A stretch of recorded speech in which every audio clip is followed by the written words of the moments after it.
Seriez-vous capable de soulever un camion à mains nues? Non? Quelle surprise! Permettez-moi alors de vous présenter le véritable colosse de la nature, l'océan. Lors d'un méga tsunami qui frappa l'Afrique il y a plusieurs millénaires, il projeta sans effort des blocs de 700 tonnes, comme s'il s'agissait de simples gravillons. Ce n'était pas juste une mauvaise journée à la plage. Cette vague titanesque relégua au rang de vaguelettes les tsunamis de 2004 en Indonésie et de 2011 au Japon. Pour mesurer l'ampleur de l'horreur que représentent déjà les tsunamis ordinaires, sachez que celui survenu au Japon en 2011 engendra des vagues atteignant 40 mètres. Celui de l'océan Indien en 2004, légèrement moins élevé avec ses 30 mètres, entraîna néanmoins plus de 2000 pertes humaines dans de nombreux pays.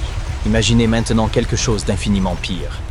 Durant longtemps, la communauté scientifique considérait de telles vagues comme relevant du domaine de la science-fiction. Puis l'on découvrit d'immenses blocs de roches projetés profondément dans les terres. Et les calculs révélèrent qu'il aurait fallu des vagues de 250 mètres de hauteur pour commettre une telle dévastation minérale. L'auteur de ce cataclysme, un volcan dont l'effondrement brutal dans l'océan déclencha l'un des tsunamis les plus violents jamais enregistrés sur notre planète. En règle générale, on attribue les tsunamis au séisme sous-marin, ces affrontements colossaux entre plaques tectoniques. Mais les volcans possèdent eux aussi un potentiel destructeur redoutable. En 1883, le volcan indonésien Krakatoa entra en éruption durant 6 mois sans relâche, avant d'exploser. Une détonation si puissante qu'elle fut entendue jusqu'en Australie. Elle déclencha une série de tsunamis, dont certains culminèrent à près de 30 mètres. Et pourtant, ce cataclysme volcanique ne fut qu'une modeste mise en bouche face au déchaînement dantesque du méga-tsunami. À l'époque, le volcan à l'origine du désastre n'était pas simplement colossal. Il perdit un pan entier, 10 fois plus volumineux que le mont Everest. 10 Mont Everest. Comme si la Terre avait voulu expérimenter les conséquences d'un jet de montagne dans l'océan, par pur caprice. Lorsque tout un pan du volcan s'est affaissé dans l'Atlantique, l'onde générée aurait pu engloutir 3 fois la Statue de la Liberté. Elle a même balayé une île située à plus de 50 km de là. Le volcan responsable de cette scène digne d'une superproduction hollywoodienne n'était autre que le Pico do Fogo, niché, comme vous l'aurez deviné, sur l'île capverdienne du même nom. Cette île n'est, en réalité, qu'un immense volcan solitaire ayant émergé des flots grâce à un point chaud magmatique, une zone sous-marine où le magma s'échappe en quantité, formant des volcans. Au fil du temps, ce magma s'est refroidi et accumulé en couches successives, telle une pile de crêpes, jusqu'à ce qu'après 7 éruptions majeures, l'île surgisse à la surface, comme un diable dans sa boîte jaillissant des profondeurs. Et voilà, un volcan était né. Mais cette naissance spectaculaire portait en elle les germes d'une future catastrophe. Plus un volcan prend de l'ampleur, plus son poids devient écrasant. S'il manque de magma pour soutenir cette masse, la structure entière risque de s'effondrer. Il n'en faut parfois guère plus. Une secousse minime, un peu d'érosion ou un socle friable composé de sédiments meubles suffisent à provoquer la chute, comme un géant tentant de garder l'équilibre sur un tapis de billes. Le Pico do Fogo cumulait tous les facteurs de risque. Une hauteur excessive, un poids considérable et des fondations instables. Et cela ne fait qu'empirer. À mesure que le volcan gagne en masse, il écrase peu à peu le magma sous-jacent. Incapable de remonter, la lave reste prisonnière, s'épaississant lentement à la manière d'un potage oublié sur le feu. Les gaz s'accumulent, la pression grimpe, jusqu'à l'explosion. C'est l'équivalent géologique d'un trop-plein de burrito combiné à une tentative désespérée d'étouffer un éternuement. Ce trop-plein d'énergie et ce déséquilibre peuvent provoquer ce que l'on appelle un effondrement de flanc, ou plus simplement, oups, la moitié du volcan vient de tomber dans l'océan. C'est précisément ce qui s'est produit avec le Pico do Fogo. Nombre des îles volcaniques nées de tels phénomènes ont depuis longtemps disparu. Pourtant, le Pico do Fogo demeure bel et bien actif. Sa dernière éruption remonte à 2014, et sachant qu'elle se manifeste environ tous les 20 ans, peut-être conviendrait-il de différer toute escapade sur l'île vers 2034. Pendant longtemps, les chercheurs pensaient que seuls les grands édifices volcaniques pouvaient s'effondrer de cette manière. Mais des travaux récents révèlent que même les îles les plus modestes, ces Danny DeVito du monde insulaire, n'échappent pas au risque. Leur stabilité n'est qu'apparente, liée à leur faible masse.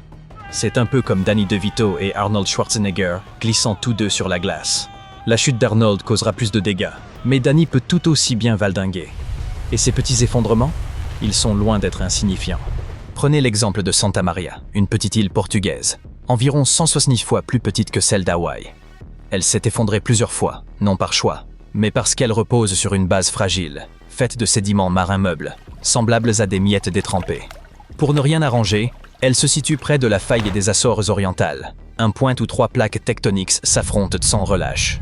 Cette faille a déjà causé de nombreux tremblements de terre, et même des tsunamis à Lisbonne, ce qui donne une idée des périls qui guettent ceux qui vivent juste au-dessus.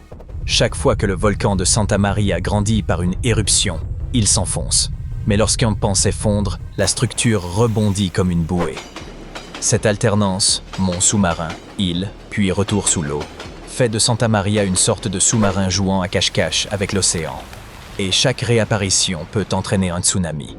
Un autre volcan à la stabilité incertaine est le Pacaya, situé au Guatemala. Entre 2011 et 2013, les scientifiques y ont observé d'infimes mouvements du sol, signe que quelque chose remuait en profondeur. Et en 2014, le volcan est effectivement entré en éruption. Il ne s'est pas effondré cette fois, mais le danger persiste, surtout si le magma s'y accumule comme cela s'est produit avec le Pico do Fogo.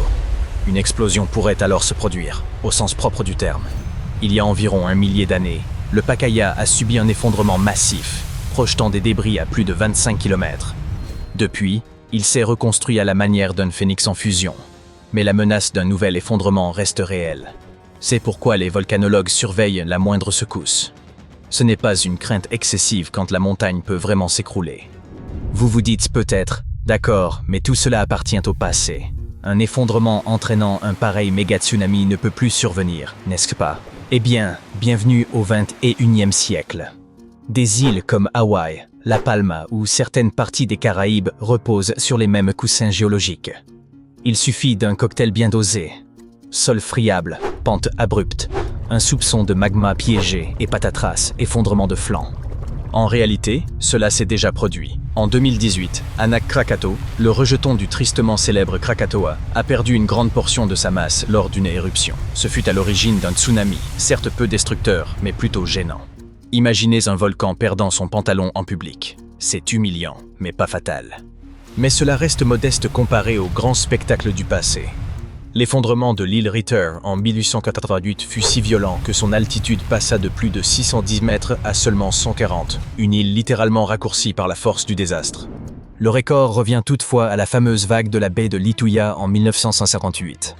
Un séisme de magnitude 7,8 provoqua un éboulement titanesque, lançant une vague plus haute que l'Empire State Building à travers l'Alaska, à la vitesse d'une voiture fonçante à vive allure. Étonnamment, seules 5 vies furent perdues, mais la cicatrice laissée sur le paysage reste visible, depuis l'espace. La fonte des glaciers et des calottes glaciaires peut, elle aussi, faire s'effondrer des volcans. En diminuant soudainement la pression sur la croûte terrestre, elle les déstabilise. C'est ce qu'on appelle le rebond isostatique. Un peu comme tirer brutalement la chaise de quelqu'un qui serait resté immobile depuis des siècles. Et voici un autre péril auquel vous n'auriez sans doute jamais songé en préparant votre escapade tropicale. Certaines îles volcaniques s'élargissent à mesure que la lave se déverse dans la mer, formant des plateformes instables appelées deltas de lave. Ces formations peuvent s'effondrer brutalement, sans crier gare, entraînant les terres nouvellement créées, et parfois même des touristes imprudents dans les flots. Sans vouloir gâcher l'ambiance, mieux vaut éviter de poser le pied sur ces étendues fumantes à peine refroidies. Alors oui, la prochaine fois que vous savourerez la douceur d'une île volcanique en vous disant « Quel havre idyllique !»